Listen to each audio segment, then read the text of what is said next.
Salut, c'est Joe, bienvenue dans cette vidéo et aujourd'hui on va parler des 5 types de profils de freelance que ton client n'a pas envie de perdre.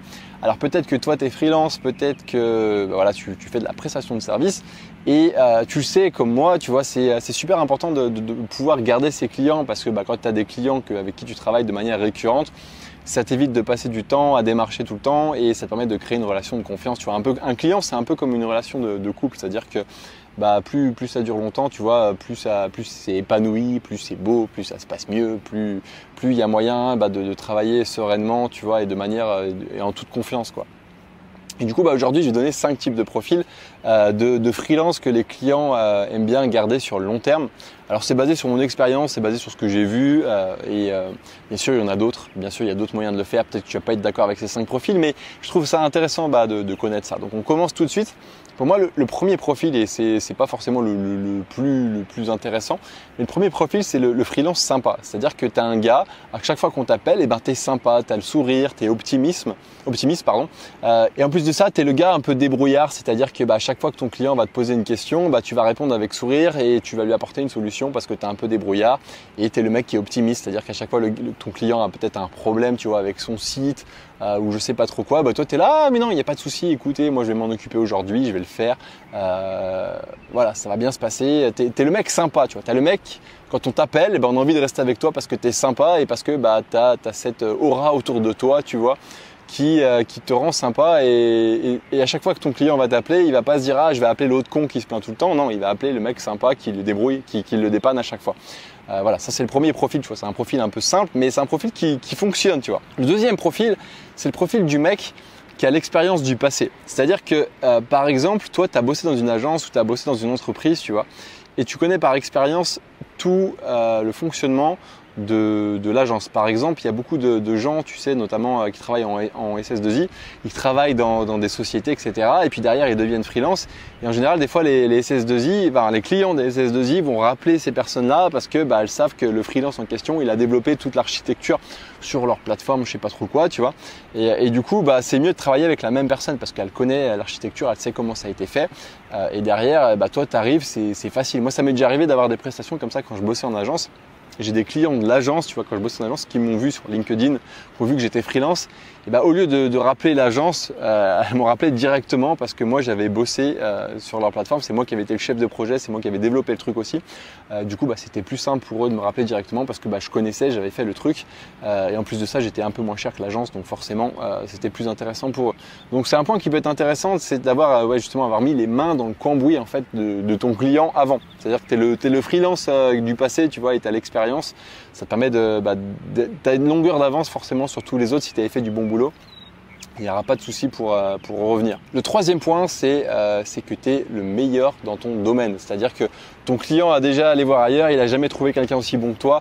Donc il n'a pas envie d'aller chercher quelqu'un d'autre parce qu'il sait que tu es le meilleur dans ton domaine, que tu maîtrises parfaitement un sujet, donc tu es peut-être spécialisé, tu vois.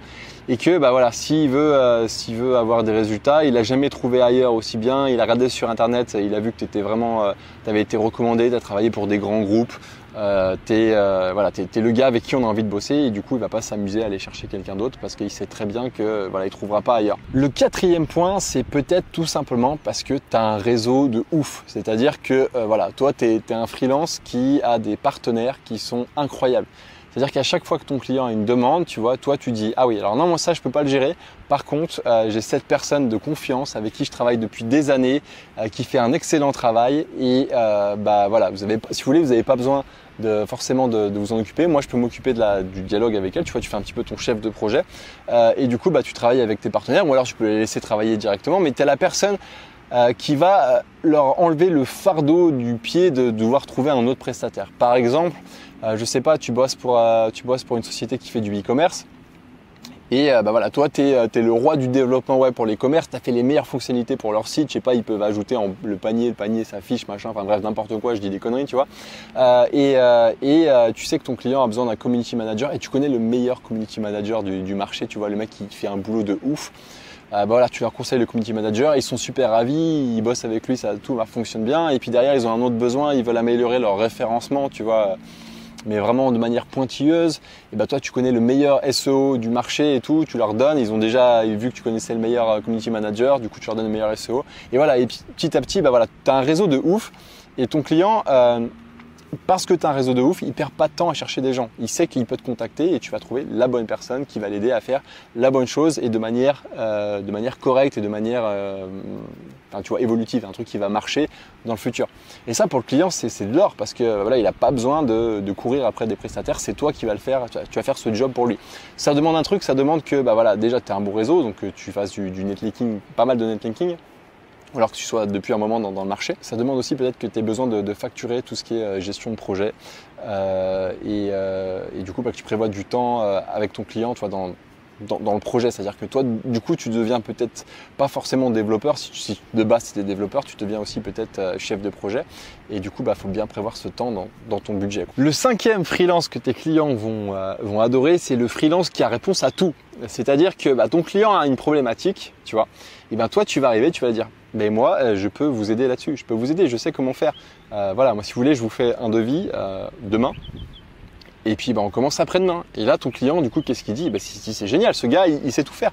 Ce gars il sait tout faire. Bien entendu, il faut que tu saches le faire, hein, tu vois, ça c'est pas un mystère. Et du coup si tu te mets à la place de ton client qu'est-ce qu'il se dit? Il se dit voilà, moi j'ai pas le temps de m'occuper de ma présence en ligne par exemple. Je vais pas m'amuser à chercher un community manager, je vais pas m'amuser à chercher un référenceur, je vais pas m'amuser à chercher un truc, voilà. Ce mec-là est capable de tout faire. Ça marche, il a des résultats. Et je vais rester avec lui. J'ai pas besoin d'aller voir ailleurs. Tu vois, t'es du caviar pour ton client parce que tu fais tout. Il n'y a pas d'interlocuteur. Enfin, il n'y a qu'un seul interlocuteur. Il perd pas de temps. Tu connais exactement toutes les problématiques parce que voilà, tu es avec ce client sur un point particulier et tu peux grossir. Du coup, tu vois, c'est le principe du profil hanté. Je sais pas si tu connais le profil hanté. Profil hanté, c'est que tu as plein de petites expériences, tu vois, peut-être que tu sais faire des sites web, peut-être que tu es bon en CSS, peut-être que tu es bon en marketing, peut-être que tu es bon en publicité Facebook, etc. Et puis il y a peut-être un domaine où tu es meilleur, c'est là-dessus que ton client t'a contacté, mais derrière tu as l'expérience dans tous les autres domaines. Et ça pour ton client et notamment pour alors peut-être pas pour les grosses sociétés ont plus de budget, elles peuvent se permettre d'avoir plusieurs interlocuteurs, mais pour tout ce qui est PME, PMI, ça c'est des freelances en or parce que voilà, ils n'ont pas besoin de se prendre la tête à tout faire, tu vois. Tu as même des freelances qui font de la carte de visite à l'application intranet, tu vois, ça existe. Alors c'est très difficile d'être un bon freelance quand tu fais tout, mais si tu le fais bien, pour ton client, il n'a pas du tout envie d'aller voir ailleurs parce que tu es le mec qui le conseille, tu es le mec qui lui permet d'évoluer et tu es le mec qui le suit sur le long terme. Tu vois. C'est un peu comme je te disais au début de la vidéo, le freelancing c'est un peu une histoire de couple. C'est-à-dire que le business en général c'est un peu une histoire de couple. Tu es là avec ton client, tu crées une relation, tu essayes d'évoluer, chacun essaye de grandir. Et petit à petit ça crée des belles relations, je trouve. Voilà, la vidéo se termine. Alors juste avant qu'elle se termine, n'hésite pas à me dire ce que tu en as pensé, n'hésite pas à mettre un petit commentaire en dessous. Il y a un lézard derrière moi là, qui vient de faire un bruit chelou, tu vois, on va essayer de rester en vie. N'hésite pas à mettre en commentaire si tu connais un autre type de profil de freelance, tu vois, que le client a envie de garder. N'hésite pas à me dire aussi si tu n'es pas d'accord avec ce que je viens de dire dans la vidéo, il n'y a pas de souci, tu vois, moi je suis content, ça fera un petit débat et tant mieux. Juste avant de finir cette vidéo, j'aimerais te dire aussi que j'ai sorti cette semaine une offre de coaching pour aider les freelances qui veulent se lancer. L'idée c'est que toi, tu es freelance, tu aimerais bien devenir freelance, tu as déjà un peu ou pas du tout d'expérience dans le domaine du web, tu aimerais bien créer des sites web, tu aimerais bien devenir soit développeur, soit webmaster, comme moi. Et tu te poses tout un tas de questions, tu sais pas par où commencer, tu sais pas quelle technologie choisir, tu sais pas, t'as peur de pas arriver à te gérer, ta motivation, tu sais pas comment gérer ton planning, tu sais pas comment faire ta facturation.